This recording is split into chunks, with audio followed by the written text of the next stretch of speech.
हिरण चंडी काली माई दुर्गा माई सती दाई भक्ति दाई ओम नमो भगवती सूर्य भारती है कल्याणी मां शैलपुत्री ब्रह्म कुमारी करो रोजगारी मां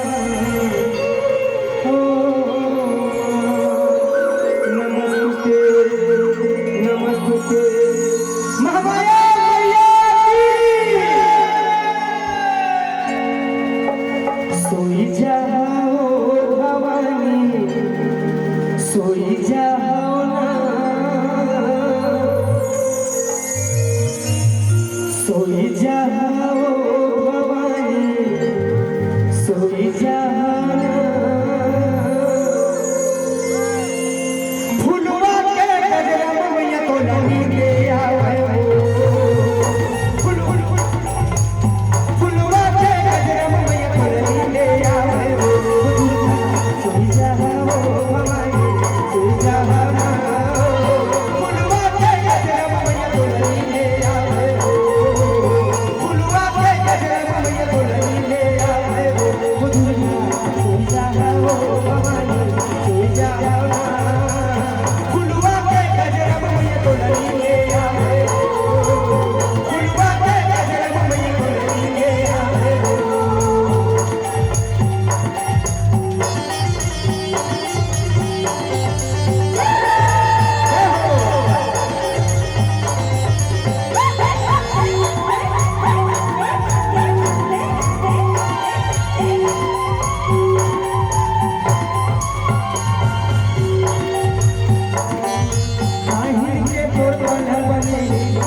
मैया के आने बारी फूल मैया के फुलवारी फूल मैया के आने बारी फूल मैया के फुलवारी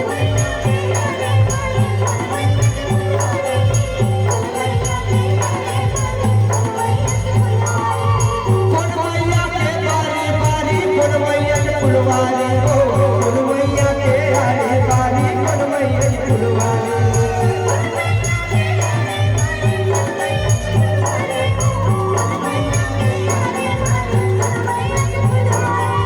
फूल मैया के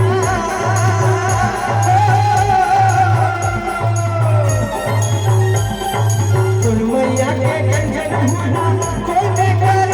राधावारी दुर्गा सैया भवानी सुइजा फुलवा के गजरा मैया तोरनी के आवे फुलवा के गजरा मैया तोरनी के आवे सुइजा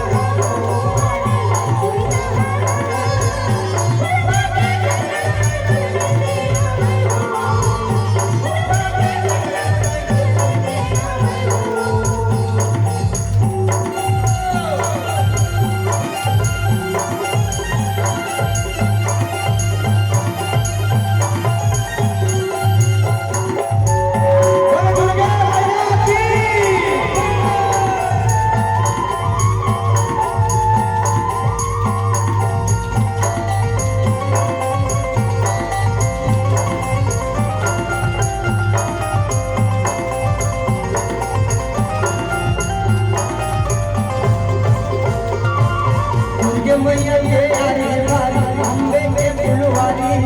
दुर्गे मैया के आने बारी अम्बे के फुलवारी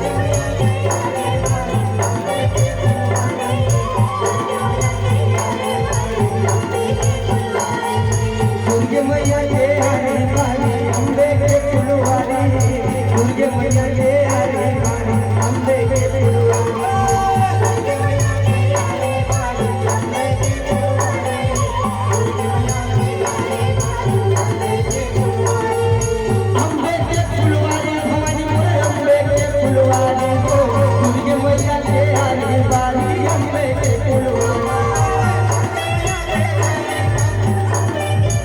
दुर्गे मैया के आने बारी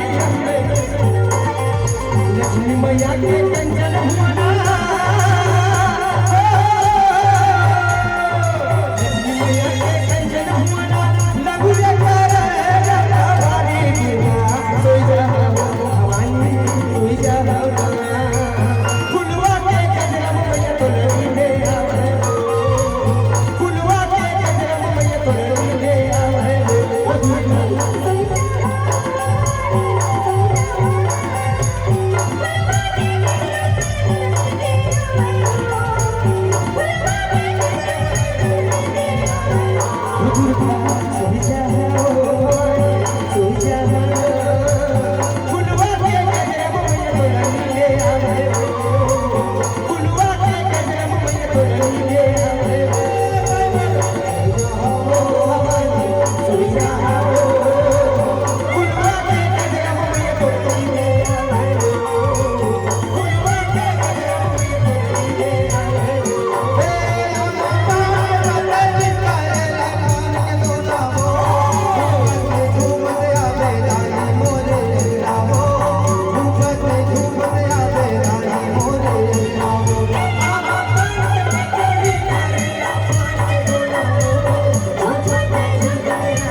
से उनसे अनुरोध है कि कृपया नारियल और अगरबत्ती जी लाने के कृपा करेंगे, क्योंकि सही में आज हमारे गांव में माता जी आ चुके हैं, इनके उनके स्वागत के लिए नारियल